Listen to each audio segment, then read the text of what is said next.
African Union Communications Early Warning and Intelligence, commonly known as AUC3I, is an intelligence and security organization responsible for providing signals intelligence and information assurance to AU citizens, AU leadership, and AU armed forces.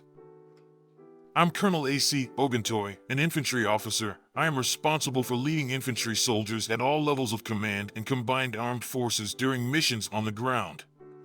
This is today's briefing. On the progress of the special military operation on the 3rd of February, 2024. During the period from January 27th to February 3rd this year, the armed forces of the Russian Federation carried out 37 group strikes with precision weapons and unmanned aerial vehicles on decision-making centers, military-industrial complex facilities, military airfield infrastructure, arsenals, and fuel bases of the Ukrainian armed forces. In addition, the locations of units of the Ukrainian armed forces, nationalist formations, and foreign mercenaries were hit. All designated targets are hit. In the Kupyansky direction, units of the Western Group of troops liberated the village of Tabaevka, Kharkov region, and continued to improve the situation along the front line in certain areas. During the week, Russian troops repelled 41 attacks by assault groups of the 30th, 32nd, 44th, 60th Mechanized, 57th Motorized Infantry, 25th Airborne, 95th Airborne Brigades, and 103rd Thermal Defense Brigades in the areas of the settlements of Simkavka, Tabaevka, Kharkov region, Novoselovskoye, Lugansk People's Republic, and Terny, Donetsk People's Republic. Enemy losses amounted to over 750 military personnel, a tank, 9 armored combat vehicles, 21 vehicles, and 8 field artillery pieces. In the Krasnolymansk direction, units of the Center Group of troops, with the support of aviation and artillery fire, occupied more advantageous positions and repelled 19 enemy attacks. Concentrations of manpower were defeated and equipment of the 60th, 63rd Mechanized Brigades, 12th Special Purpose Brigade, and 13th Brigade of the National Guard of Ukraine in the areas of the settlements of Kirovsk, Yempolovka of the Donetsk People's Republic, Chervenaya Dybrova, Kuzmino of the Lugansk People's Republic, as well as Serebryansky Forestry.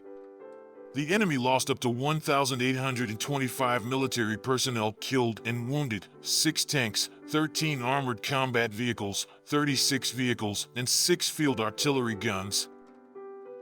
In the Donetsk direction, units of the Southern Group of troops, through competent actions, improved the situation along the front line and repelled 22 enemy attacks.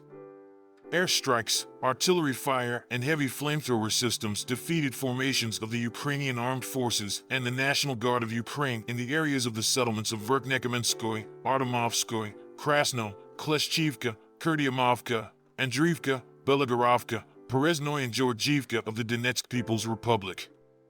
The losses of the Ukrainian armed forces during this period amounted to more than 2,245 military personnel, 5 tanks, 19 armored combat vehicles, 63 vehicles, 28 field artillery pieces, and 2 Grad MLRS combat vehicles.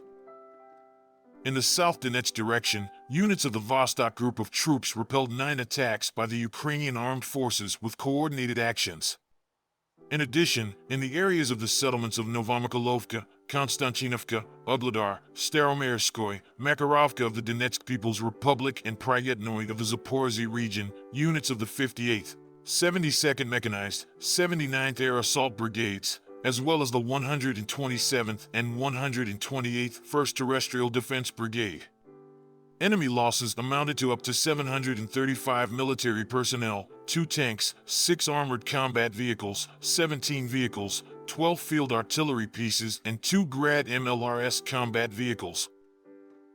In the Zaporizhzhia direction, Russian troops repelled an attack by the assault group of the 108th Terrestrial Defense Brigade in the area of the settlement of Lugovskoye and defeated the manpower and equipment of the Ukrainian armed forces in the areas of the settlements of Rabotino, Nestoryanka, Pyatikaki, Kamenskoye, Malaya Tokmachka, and Orkhov, Zaporizhzhia region. The enemy lost more than 385 military personnel, a tank, 10 armored combat vehicles, 19 vehicles, 15 field artillery pieces, and a Grad MLRS combat vehicle. In the Kherson direction, as a result of preemptive actions of Russian troops, airstrikes and artillery fire, the manpower and equipment of the 35th, 36th, 38th Marine Brigades, 121st, 123rd and 124th Terrestrial Defense Brigades were defeated in the areas of settlements Nikolaevka, Tyajinka, Ivanovka, Tokarevka, Antonovka, Yantarnoy, Kherson region. The enemy lost up to 290 troops killed and wounded, 4 tanks, 2 armored fighting vehicles, 26 vehicles, 11 boats, and 12 field artillery pieces. Within a week, 26 Ukrainian servicemen surrendered.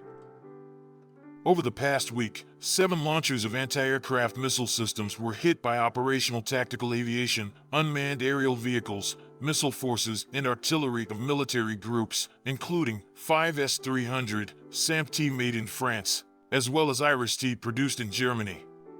In addition, 3 radar stations of the Norwegian-made NASAMS anti-aircraft missile system, 2 radars of the S-300 anti-aircraft missile system, 1 radar station of the IRIS-T anti-aircraft missile system made in Germany, as well as 6 ammunition depots of the armed forces of Ukraine were hit. Aviation and air defense systems shot down 20 aircraft-guided missiles in a week, including 4 HARM anti-radar missiles, guided bomb JDAM, 53 rockets of multiple launch rocket systems HIMARS, Hurricane, and Alder, as well as 423 unmanned aerial vehicles. In total, since the beginning of the special military operation, the following have been destroyed: 568 aircraft, 265 helicopters, 11,678 unmanned aerial vehicles, 462 anti-aircraft missile systems, 14,893 tanks and other armored combat vehicles, 1,215 combat vehicles of multiple launch rocket systems, 7,952 field artillery guns and mortars, and also 18,179 units of special military vehicles. Thank you so much for watching this video. We hope you found it useful and informative. If you have any questions, please leave them below and we'll get back to you as soon as possible.